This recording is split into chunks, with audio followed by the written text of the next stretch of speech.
La psicología de la creatividad, Carl Jung y el arte de transformar el espíritu. Saludos y bienvenidos a un nuevo episodio dedicado a Carl Jung. Bienvenidos a nuestro fascinante viaje hacia el entendimiento profundo de la psicología y su intersección con el arte y la espiritualidad.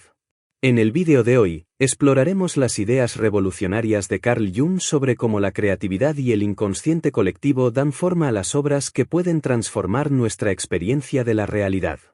A medida que nos adentramos en el tema, reflexionaremos sobre cómo los artistas, a través de sus creaciones, no solo expresan su visión personal, sino que también educan el espíritu de su época, ofreciendo una compensación a la unilateralidad de la vida moderna. Los invitamos a unirse a la conversación.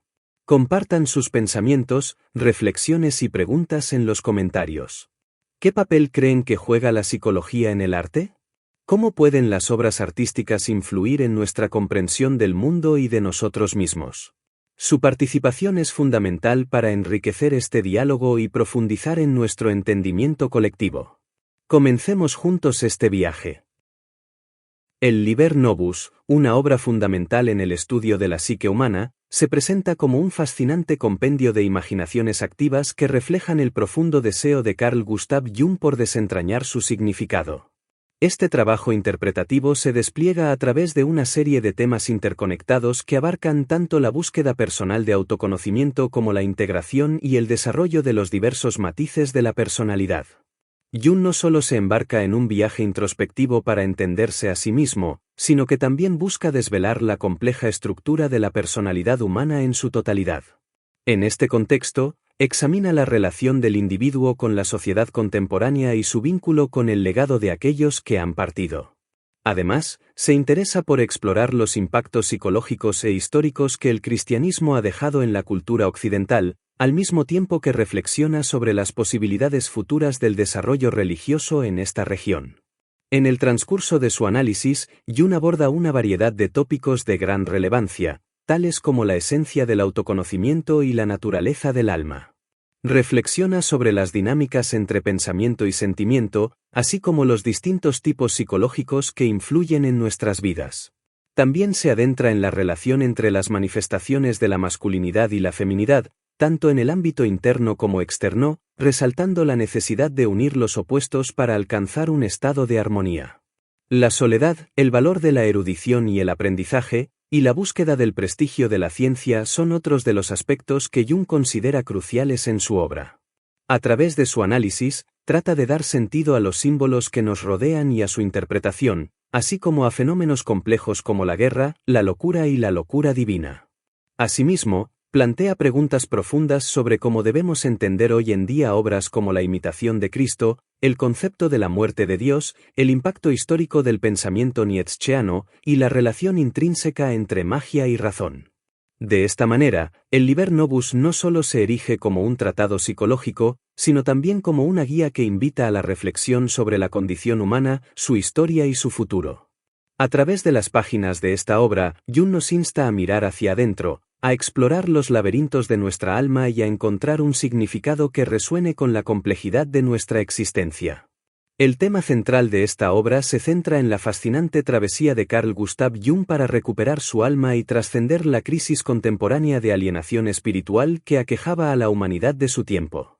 A lo largo de su búsqueda, Jung logra, en última instancia, propiciar el renacer de una nueva imagen de Dios en su interior, al mismo tiempo que elabora una visión renovada del mundo, estructurada como una cosmología que integra tanto elementos psicológicos como teológicos. El Liber Novus se erige como un prototipo del proceso junguiano de individuación, un concepto que Jung sostiene como la forma universal del desarrollo psicológico individual. Esta obra no solo narra la evolución personal de Jung, sino que también se presenta como un marco general para entender el proceso de individuación. En sus páginas, el autor inicia un redescubrimiento profundo de su alma y se embarca en una serie de aventuras imaginativas que constituyen un relato cohesivo y transformador. Al comienzo del libro, Jung reconoce que, hasta ese momento, había estado al servicio del espíritu de su época, el cual se caracteriza por la búsqueda de utilidad y valor. Sin embargo, también existe un espíritu de las profundidades que actúa como guía en los asuntos del alma. En términos de su biografía posterior, Jung establece una dicotomía entre el espíritu de la época, representado por la personalidad número 1, y el espíritu de las profundidades, que corresponde a la personalidad número 2. Esta distinción permite ver su experiencia como un retorno a los valores inherentes a la segunda personalidad, aquellos que trascienden la mera utilidad. Los capítulos de esta obra siguen un formato distintivo. Cada uno comienza con el relato de fantasías visuales dramáticas, donde Jung se encuentra con diversas figuras en múltiples escenarios y establece diálogos significativos con ellas. A lo largo de estas interacciones, se enfrenta a sucesos inesperados y revelaciones sorprendentes que lo llevan a reflexionar sobre el significado de esos encuentros en el contexto de las nociones y principios de la psicología general. Jung postula que el significado de estas fantasías se relaciona intrínsecamente con su origen en la imaginación mitopoyética, un fenómeno que ha caído en desuso en la era racional actual. La tarea de la individuación, por tanto, se convierte en establecer un diálogo con las figuras que emergen de la fantasía, es decir, con los contenidos del inconsciente colectivo.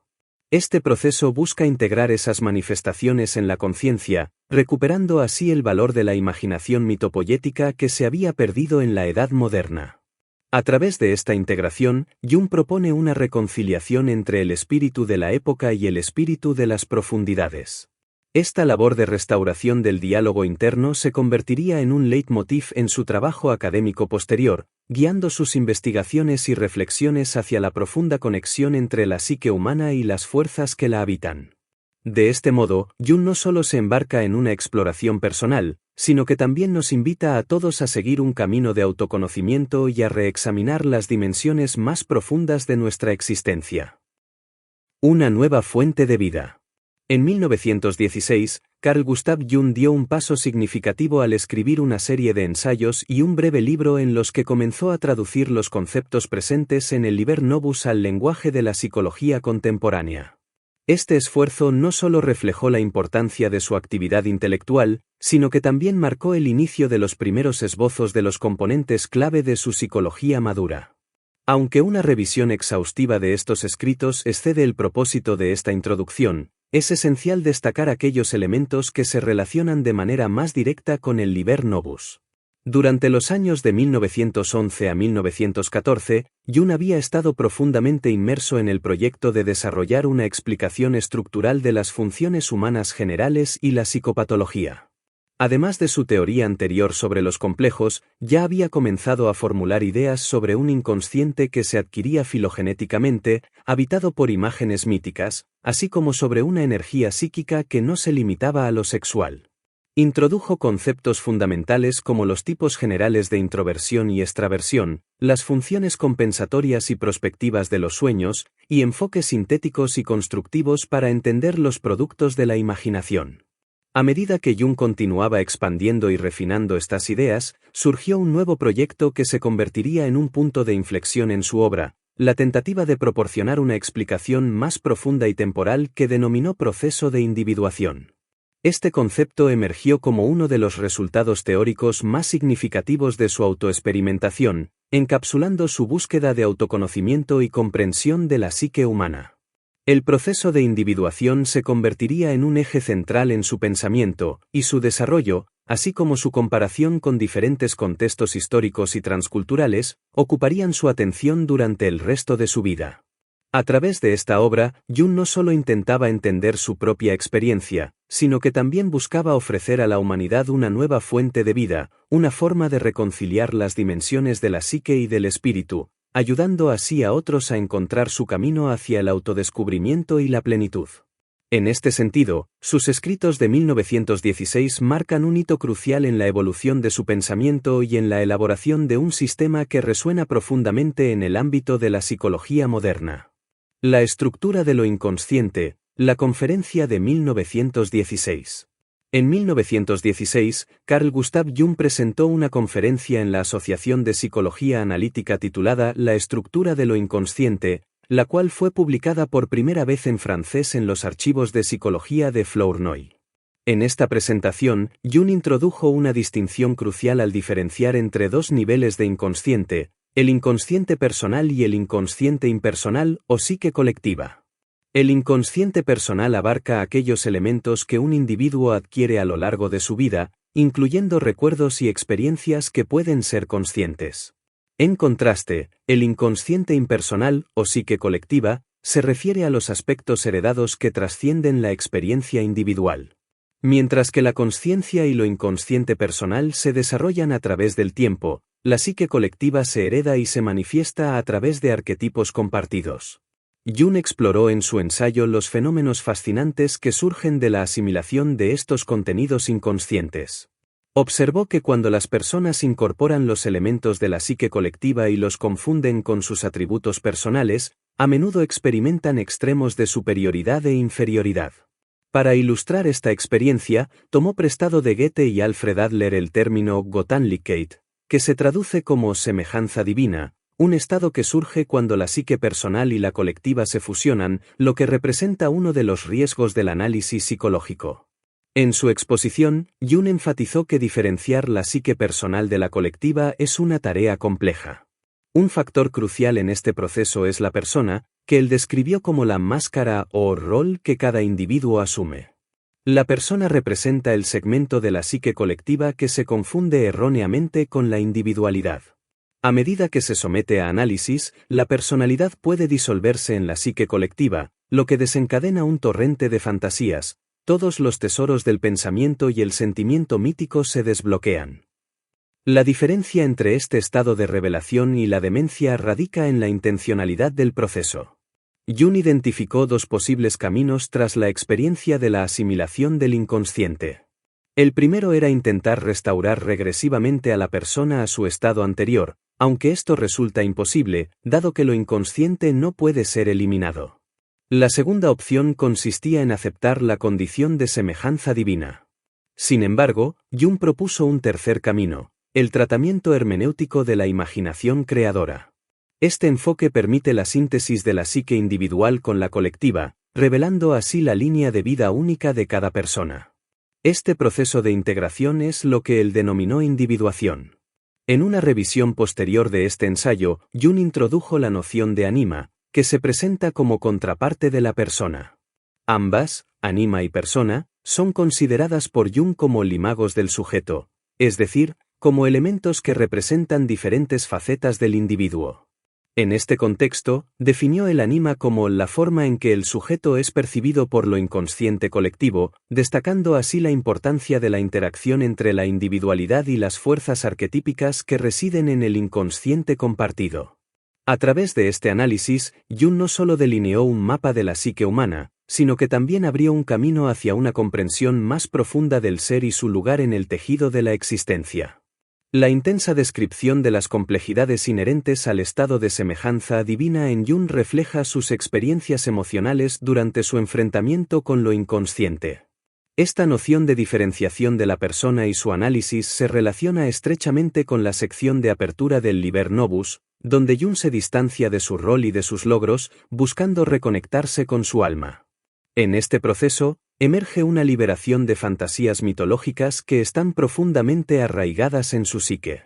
El tratamiento hermenéutico de la imaginación creadora, que Jung presenta en el segundo nivel del Liber Novus, se manifiesta como un medio para integrar estas fantasías en su vida consciente. La diferenciación entre lo inconsciente personal y lo impersonal proporciona una base teórica sólida para entender las fantasías mitológicas que Jung experimentó. De hecho, él no las percibió como meras manifestaciones de su inconsciente personal, en cambio, las entendió como expresiones de la psique colectiva heredada. Esto implica que sus fantasías no eran simplemente idiosincráticas o arbitrarias, sino que provenían de un nivel más profundo de la psique, un legado colectivo que pertenece a la experiencia humana en su conjunto. En octubre de ese mismo año, Jung ofreció 2 charlas en el Club Psicológico. La primera de ellas se tituló Adaptación, donde exploró las 2 formas que ésta puede tomar, la adaptación a las condiciones exteriores y la adaptación a las condiciones interiores. En este contexto, lo interior se refiere a la designación de lo inconsciente. La adaptación a lo interior da lugar a la exigencia de individuación, que se opone a la adaptación a los demás. Al responder a esta exigencia de individuación y al consiguiente quiebre con la conformidad, El individuo puede experimentar una culpa trágica que exige expiación. Esta culpa, a su vez, clama por una nueva función colectiva, ya que el individuo se ve obligado a generar valores que actúen como un sustituto para su ausencia en la sociedad. Estos nuevos valores permiten, de alguna manera, reparar el tejido colectivo que puede haberse visto dañado por la falta de autenticidad. Jung enfatiza que la individuación es un camino que solo unos pocos pueden recorrer. Aquellos que no poseen la creatividad suficiente pueden verse empujados a restablecer la conformidad colectiva con la sociedad. Así, el individuo no solo debe crear nuevos valores, sino que estos deben ser también reconocibles y aceptados socialmente. Esto se debe a que la sociedad tiene un derecho a valores utilizables, lo que implica que la verdadera individuación no solo beneficia al individuo, sino que también tiene un impacto significativo en el bienestar colectivo. Interpretando los desafíos personales de Jung, su ruptura con la conformidad social en pos de su individuación lo llevó a reconocer la imperiosa necesidad de generar valores que fueran socialmente realizables como forma de expiación. Esto plantea un dilema fundamental. ¿Podría Jung encarnar de manera socialmente aceptable y reconocible estos nuevos valores en su obra, El Liber Novus? Este compromiso con las expectativas sociales lo distanció del anarquismo de los dadaístas, quienes rechazaban las normas establecidas. La segunda charla de Jung abordó el tema de individuación y colectividad. En esta, argumentó que la individuación y la colectividad son conceptos opuestos, interrelacionados a través de la culpa. La sociedad, con su presión por la imitación, ofrecía un camino para recuperar el acceso a los valores que realmente pertenecían al individuo. Jung afirmaba que, a través de la imitación, el paciente aprende individuación, porque ella reactiva sus propios valores. Esta afirmación puede interpretarse como un comentario sobre la función de la imitación en el proceso terapéutico, especialmente para aquellos pacientes a quienes Jung había alentado a emprender un viaje similar de autodescubrimiento. En este sentido, su observación acerca de que la individuación evocaba los valores preexistentes en el paciente también contrarrestaba la carga de sugestión que a menudo acompaña a la terapia.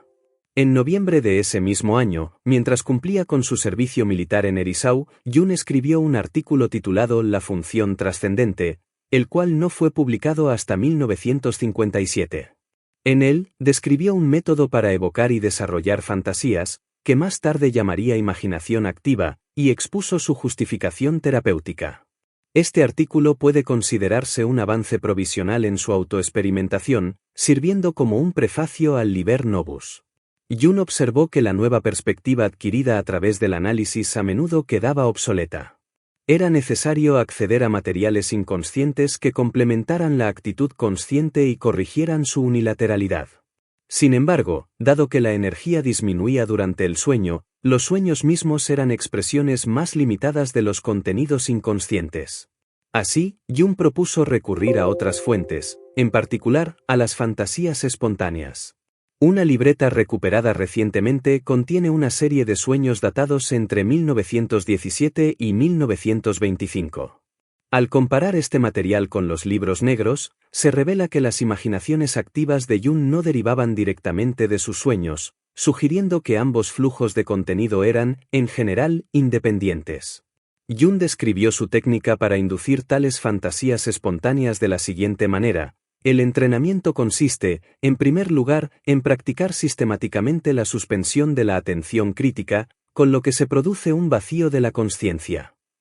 Este proceso comienza con una concentración en un estado de ánimo particular, buscando que todas las fantasías y asociaciones que surjan en conexión con él se hagan lo más conscientes posible.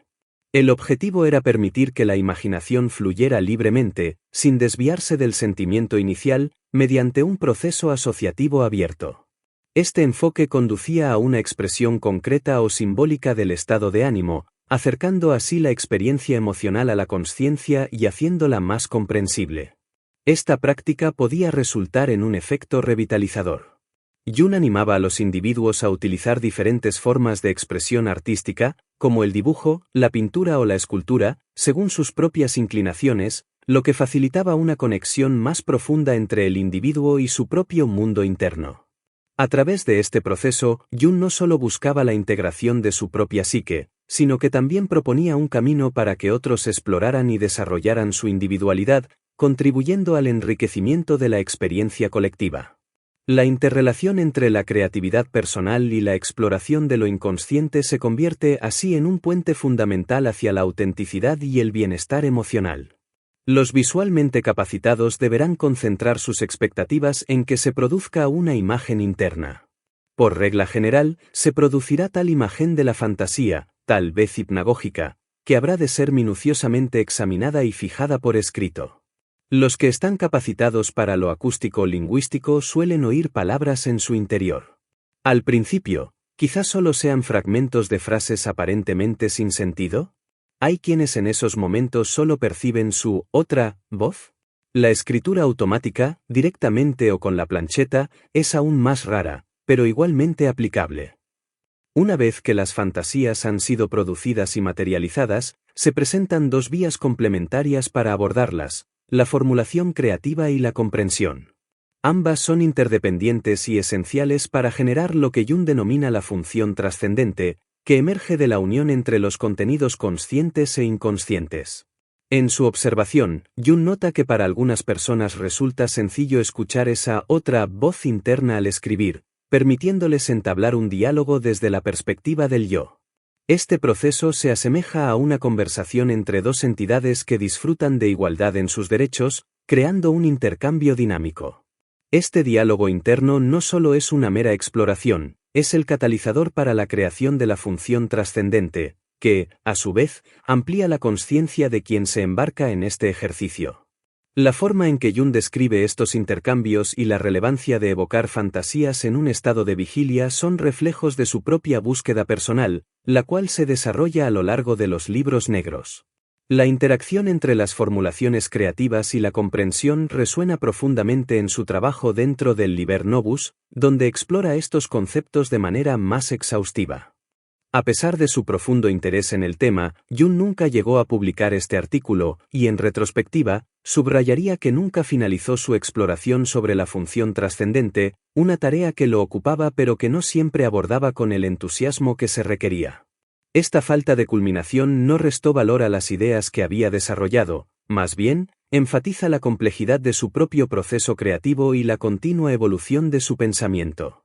La función trascendente, entonces, se convierte en una herramienta vital no solo para el crecimiento individual, sino también para la comprensión de la relación entre el yo consciente y el vasto paisaje del inconsciente colectivo.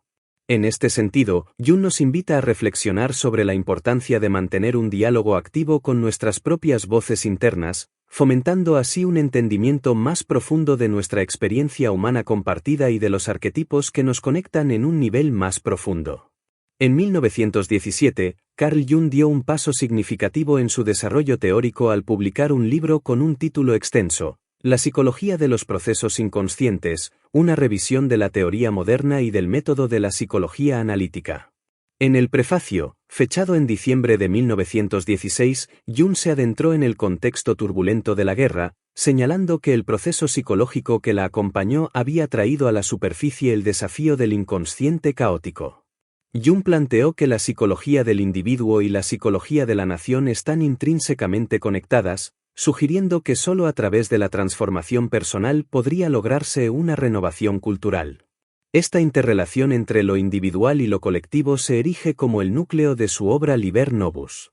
En su análisis, la conjunción entre sus visiones precognitivas y el estallido de la guerra reveló conexiones profundas y subliminales entre las fantasías individuales y los acontecimientos mundiales, así como entre la psicología del individuo y la de la nación.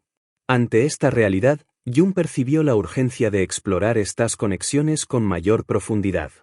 Jung observó que, tras analizar e integrar los contenidos del inconsciente personal, era imperativo confrontar las fantasías mitológicas que emergen de un nivel más profundo y filogenético del inconsciente. En este contexto, la psicología de los procesos inconscientes se convierte en una exposición del inconsciente colectivo, un concepto que Jung también describe como suprapersonal y absoluto, términos que son intercambiables en su discurso. Subrayó la importancia de distanciarse de lo inconsciente, presentándolo como algo que trasciende al yo individual.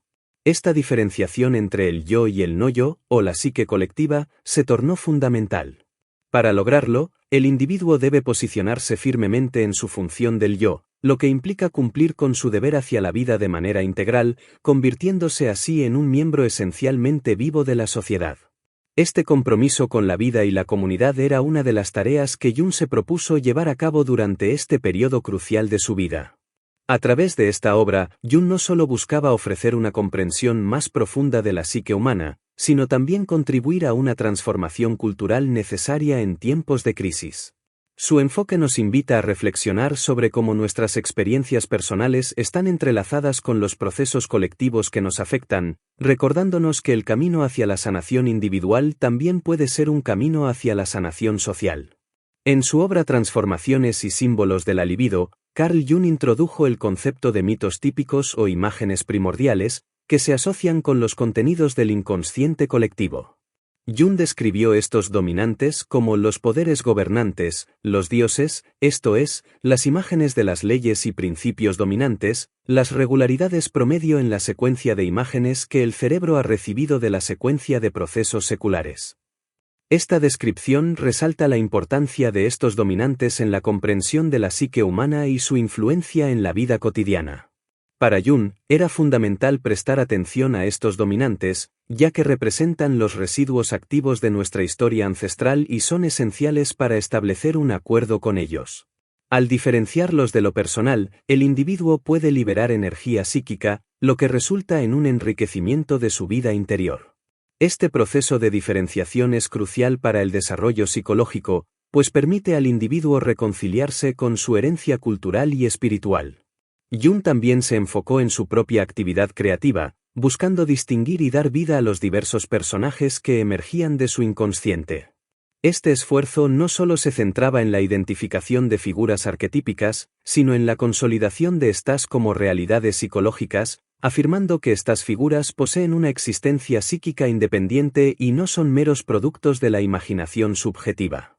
La idea de objetividad psíquica es una de las principales lecciones que Jung atribuyó a su encuentro con la figura de fantasía de Elías, lo que implica que estas manifestaciones arquetípicas tienen un significado y una influencia en la psique que trasciende la experiencia individual. Este reconocimiento de la realidad psicológica de los arquetipos subraya la importancia de integrar estos contenidos inconscientes en la conciencia, lo que, a su vez, puede conducir a un proceso de individuación más pleno y enriquecedor. La integración de estas figuras arquetípicas no solo contribuye al desarrollo personal, sino que también ayuda a los individuos a conectarse con una experiencia colectiva más amplia, fomentando así una comprensión más profunda de su propia identidad y su lugar en el mundo. Carl Jung consideraba que la era de la razón y el escepticismo, iniciada por la Revolución Francesa, había tenido un impacto profundo en la sociedad, reprimiendo tanto la religión como los elementos irracionales de la psique humana. Este proceso de represión, según Jung, condujo a una manifestación de irracionalismo extremo, ejemplificado por los horrores de la Primera Guerra Mundial. Para Jung, reconocer y aceptar lo irracional como un factor psicológico era una necesidad histórica, y este tema se convierte en uno de los ejes centrales del Liber Novus. En la psicología de los procesos inconscientes, Jung también desarrolló su concepto de los tipos psicológicos. Observó que era común que las características psicológicas de estos tipos se llevaran a los extremos. A través de lo que él denominó la ley de enantiodromía, que describe la inversión de los opuestos, se evidenciaba la aparición de la función opuesta, el sentir en el caso del introvertido y el pensar en el del extravertido. Jung identificó que estas funciones secundarias se encontraban en el inconsciente y que el desarrollo de la función contraria era esencial para el proceso de individuación. Dado que la función contraria a menudo no era aceptable para la conciencia, Jung propuso una técnica especial para reconciliarse con ella, lo que denominó la producción de la función trascendente. Sin la integración de lo inconsciente, este se convierte en un peligro, pero con el establecimiento de esta función trascendente, la discordia cesa. Este reequilibrio permite acceder a los aspectos productivos y beneficiosos del inconsciente, que alberga una sabiduría y experiencia acumuladas a lo largo de las eras. Jung veía el inconsciente no solo como un depósito de imágenes y fantasías, sino como una guía invaluable en el proceso de autoconocimiento y crecimiento personal. En la sección Mysterium del Liber Novus, Jung intenta acceder a la sabiduría oculta en lo inconsciente.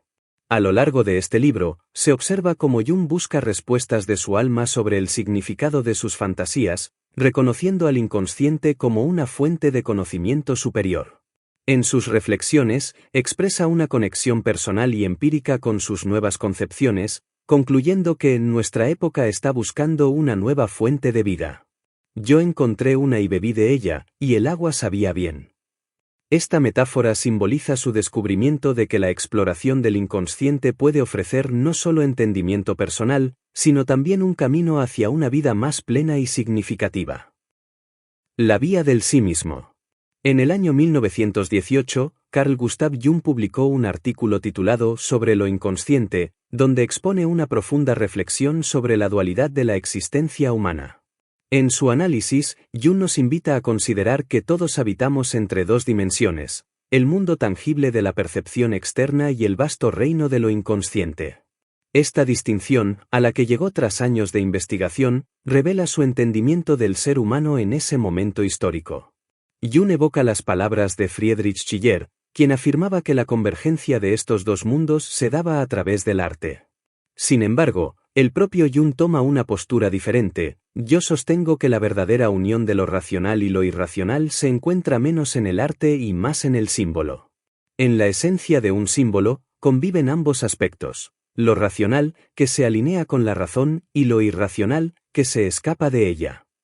Esta perspectiva resalta la importancia que Jung otorgaba a los símbolos, los cuales emergen del inconsciente. Para él, la principal función del inconsciente radica precisamente en la creación de estos símbolos.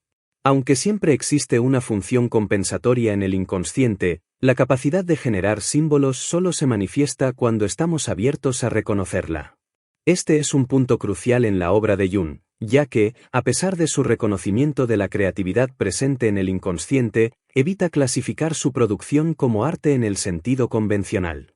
Para él, no es el arte lo que reviste la mayor importancia, sino la esencia misma de los símbolos que surgen de nuestro ser interno.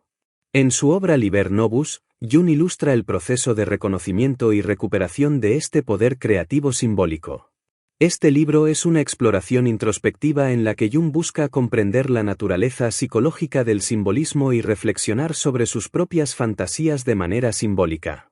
A través de esta introspección, llega a la conclusión de que lo que se consideró inconsciente en un momento dado es, en última instancia, relativo y mutable. Así, plantea que la transformación de nuestra cosmovisión debe alinearse con los contenidos eficaces que emergen del inconsciente. Por lo tanto, la misión que se le presenta a Jung es la de traducir las ideas y revelaciones que surgen de su enfrentamiento con lo inconsciente, expresándolas de una forma que sea comprensible y relevante en el contexto de la contemporaneidad. Esta tarea de reinterpretar lo inconsciente a través de un lenguaje literario y simbólico se convierte en un puente entre el pasado y el presente, facilitando una conexión más profunda con las experiencias humanas y la evolución de nuestra conciencia. El año siguiente, Jung presentó un artículo en Inglaterra ante la Sociedad de Investigación Psíquica, de la cual era miembro honorario. El título de su intervención fue Los fundamentos psicológicos de la creencia en los espíritus. En este trabajo, Jung exploró las circunstancias bajo las cuales lo inconsciente colectivo se manifiesta de manera activa, estableciendo una clara distinción entre dos situaciones significativas. En la primera situación, lo inconsciente colectivo se activa durante una crisis personal, un momento de desmoronamiento de esperanzas y expectativas en la vida de un individuo. Estas crisis pueden llevar a un profundo sufrimiento, donde los contenidos reprimidos emergen y alteran la percepción de la realidad. La segunda situación se refiere a periodos de convulsión social, política y económica. En tales contextos, las tensiones y los factores que han sido suprimidos por actitudes unilaterales comienzan a acumularse en el inconsciente colectivo. Los individuos que poseen una fuerte intuición son los más propensos a percibir estos elementos ocultos y a intentar traducirlos en ideas que sean comunicables y comprensibles para los demás. Si logran llevar a cabo esta tarea, pueden alcanzar resultados redentores, actuando como mediadores entre lo oculto y la conciencia colectiva. Sin embargo, Jung advierte que los contenidos del inconsciente pueden tener un efecto perturbador. En la primera situación, Cuando lo inconsciente colectivo reemplaza la realidad, se produce una patología, ya que la persona puede perder su conexión con el mundo exterior. Por otro lado, en el segundo escenario, aunque el individuo pueda sentirse desorientado ante la agitación de su entorno, este estado no es necesariamente patológico. Aquí radica la distinción crucial que Jung enfatiza, lo que lo lleva a considerar su propia experiencia bajo el segundo rótulo, señalando cómo la activación del inconsciente colectivo se produce gracias a una convulsión cultural general. Este temor a la inminencia de una demencia en 1913 se basaba en su incapacidad para comprender plenamente esta diferenciación. Jung nos invita a reflexionar sobre cómo, en momentos de crisis, no solo nos enfrentamos a lo que yace en nuestro interior, sino también a las fuerzas colectivas que moldean nuestra psique y nuestra realidad compartida. Al reconocer y abordar estas dinámicas, podemos encontrar un camino hacia la sanación y la transformación, tanto a nivel personal como social. En 1918, Jung presentó una serie de seminarios en el Club Psicológico, donde abordó su trabajo sobre la tipología psicológica. Durante este periodo, se dedicó a una investigación académica significativa sobre el tema.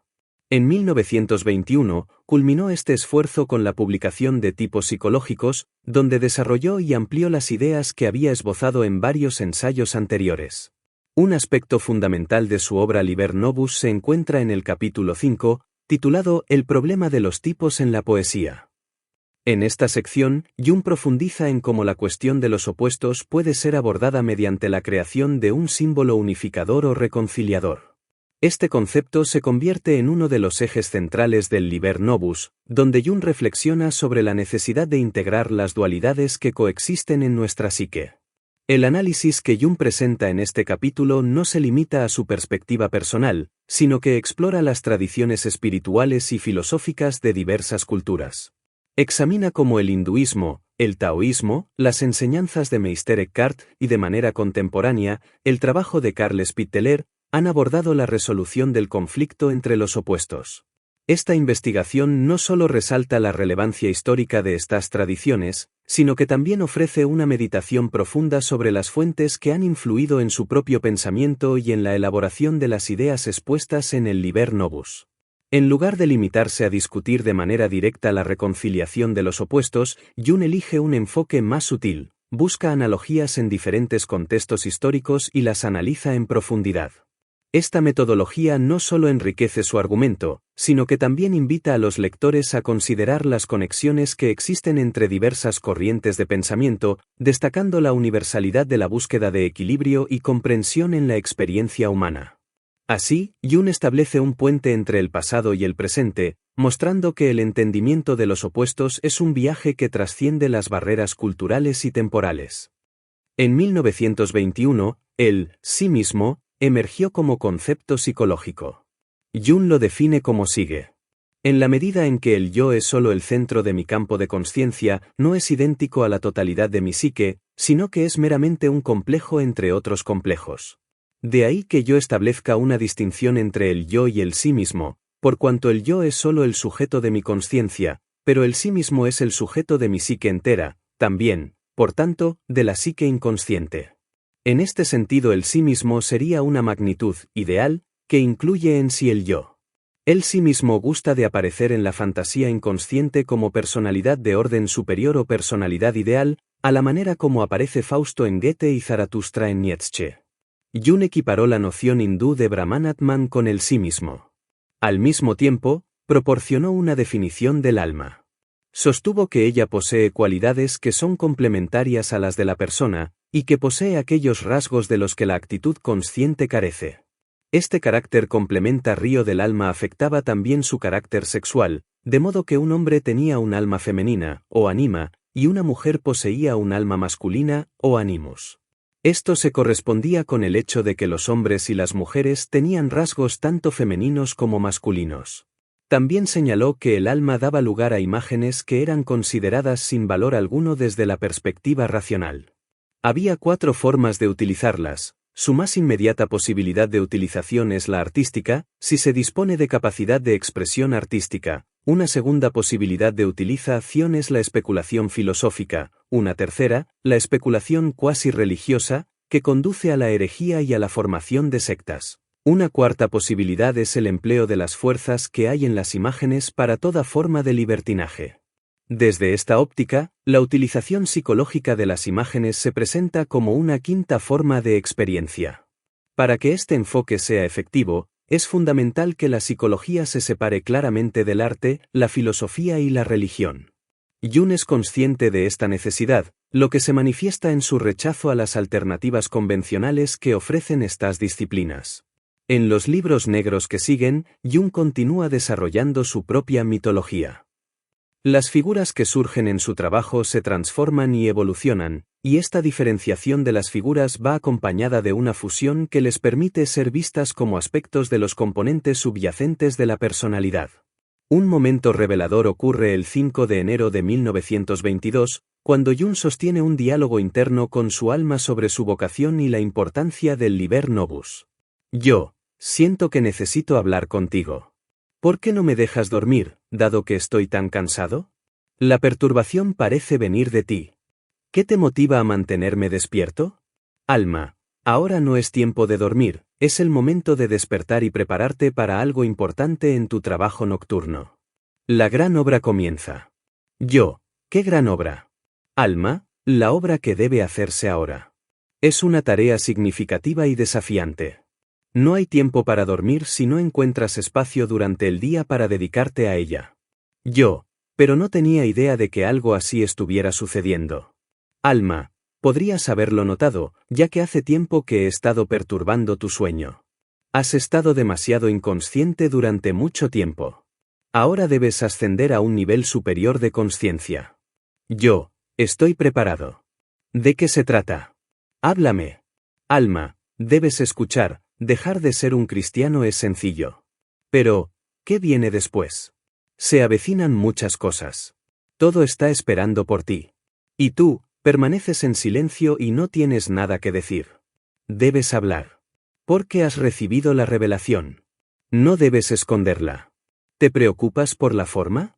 ¿Acaso alguna vez ha importado la forma cuando se trata de la revelación? Yo, ¿acaso no quieres decir que debo publicar lo que he escrito? Eso sería, sin duda, una desgracia. ¿Quién lo comprendería? Alma, no, escucha. No debes romper un matrimonio, es decir, el matrimonio conmigo, nadie debe ser colocado en mi lugar. Quiero gobernar sola. Yo. Entonces, ¿deseas gobernar? ¿De dónde proviene tu derecho a tal atrevimiento? Alma, tengo este derecho porque te sirvo a ti y a tu llamado. Podría decir que tú vienes primero, pero sobre todo, tu llamado es lo primordial. Yo, pero, ¿cuál es mi llamado? Alma, la nueva religión y su proclamación. Yo, oh Dios, ¿cómo he de hacer eso? Alma, no tengas tan poca fe. Nadie lo sabe tan bien como tú. Nadie puede expresarlo tan claramente como tú. Yo, ¿quién puede asegurar que no mientes? Alma, pregúntate a ti mismo si miento. Yo digo la verdad. Este diálogo interno revela la lucha de Jung entre su propia conciencia y las voces que surgen de su inconsciente. La figura de su alma se manifiesta como un símbolo de su propio potencial creativo y su vocación espiritual, invitándolo a explorar un camino que trasciende su entendimiento habitual. La relación entre el yo y el alma se convierte en una danza dinámica, donde cada uno tiene su papel en la búsqueda de la verdad y la autocomprensión. Jung, a través de esta conversación, nos recuerda la importancia de escuchar las voces internas que nos llaman hacia un propósito más elevado, y de no temer a las revelaciones que puedan surgir en el proceso de autodescubrimiento. Su alma, en un tono urgente, lo instaba a publicar su material, a lo cual Jung se resistía con firmeza. 3 días después, ella le comunicó que la nueva religión se expresa visiblemente a través de la transformación de las relaciones humanas. Estas relaciones no pueden ser reemplazadas por un profundo conocimiento. Por otro lado, una religión no se limita al conocimiento, en su dimensión visible, representa un nuevo orden en los asuntos humanos. Por lo tanto, no esperes más conocimiento de mi parte. Ya sabes todo lo que necesitas saber sobre la revelación manifestada, pero aún no has vivido todo lo que debes experimentar en este momento. El yo de Jung respondió: puedo comprender y aceptar esto completamente. Sin embargo, Me resulta oscuro cómo el conocimiento puede ser transformado en vida. Debes enseñarme esto. Su alma le respondió con claridad, no hay mucho que explicar sobre esto. No es tan racional como sueles pensar. El camino es simbólico. Este intercambio revela la tensión entre el conocimiento teórico y la experiencia vivencial que Jung enfrentaba. Su alma lo invita a reconocer que la verdadera transformación no se logra únicamente a través de la comprensión intelectual, sino a través de la integración de símbolos y experiencias que dan forma a nuestra realidad. En este contexto, Jung se ve confrontado con la necesidad de encarnar el conocimiento, de llevarlo a la vida diaria y de permitir que sus descubrimientos se manifiesten en las relaciones que establece con los demás.